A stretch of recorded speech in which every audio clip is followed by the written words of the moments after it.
to me from my perspective. And all the wisdom I've gleaned through the teachings at Unity and every place else I've been. And that is that violence is never right. We know that, don't we? Violence does not accomplish anything. And we never take up whatever article it would be of harming another. We should never do that. But one of the things that causes that is what I want to address this morning, because none of us are innocent either. I hope we know that too. Whatever we throw out there in the world, whatever way that of violence we use our words, especially in young people, they cause them to do things they would not normally do. I even have an example from an earlier life. Sometimes I can hardly remember that life that I led when I was a personnel manager in a fairly large corporation that became international. And as we grew, it became much more complex.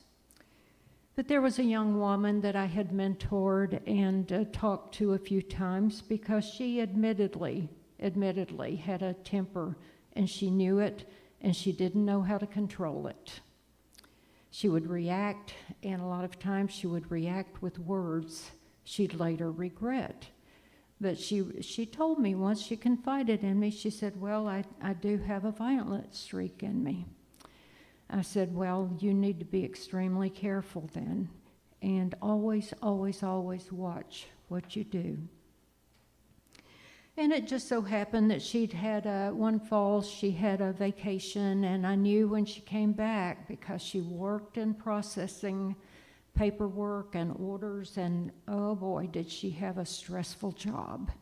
Very stressful, because everyone was waiting for her, it seemed.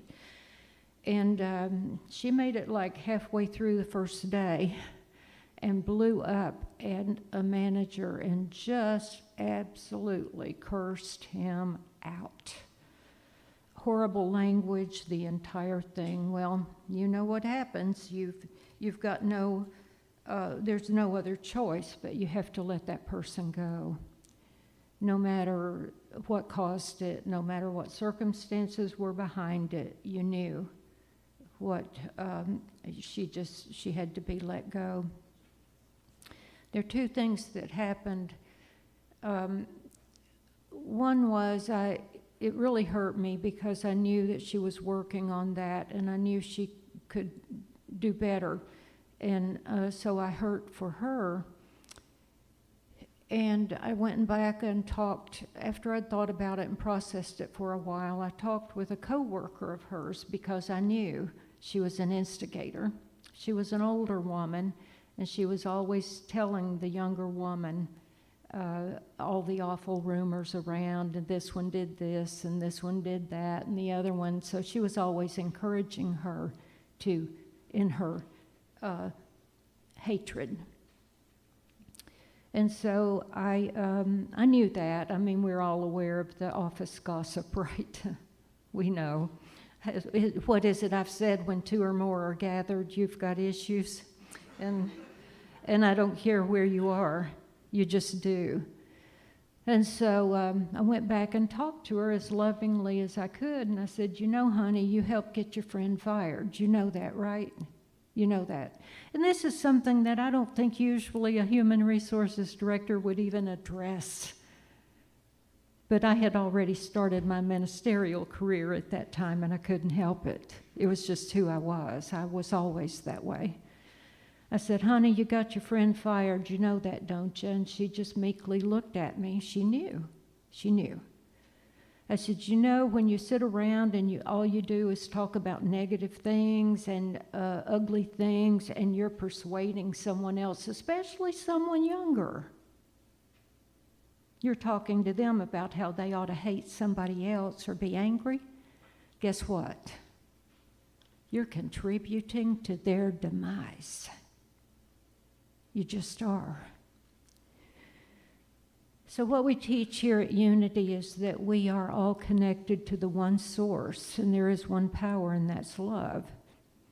And there's really not a certain thing called darkness. That's just a lack of light.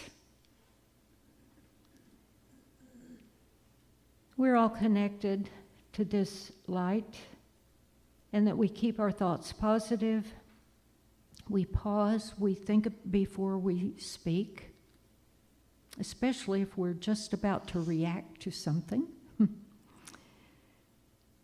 And then we walk the talk by acknowledging that all life is holy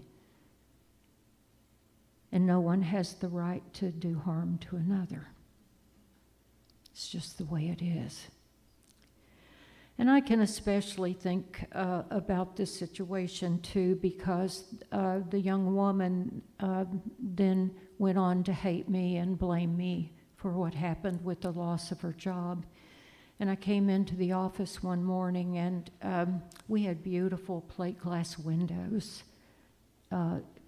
for all the offices. And we had just refurbished the building. It was beautiful and modern. And there was a bullet hole in the glass right where I sat. Just a message, right? A message of hate. That's what hate does. That's what hate does. I don't care what side of the aisle you're on. That's what hate does. So I just wanted to mention that this morning, that I could hardly let this pass. We've known this was building up to something. There's been so much hatred out there in the ethers. And all I hope is that all the people out there spewing all the hate, whichever direction they're sending it, hate is hate, honey, just like love is love. Whichever direction you're sending it, you help contribute to this. Now this young man is gone, and the others that died too. Just a word that even if we're just sitting around spewing hatred, we're a part of what's going on, the violence in the world. Just so I just wanted you to think about that. All the people out in the listening audience, everybody. That's my contribution this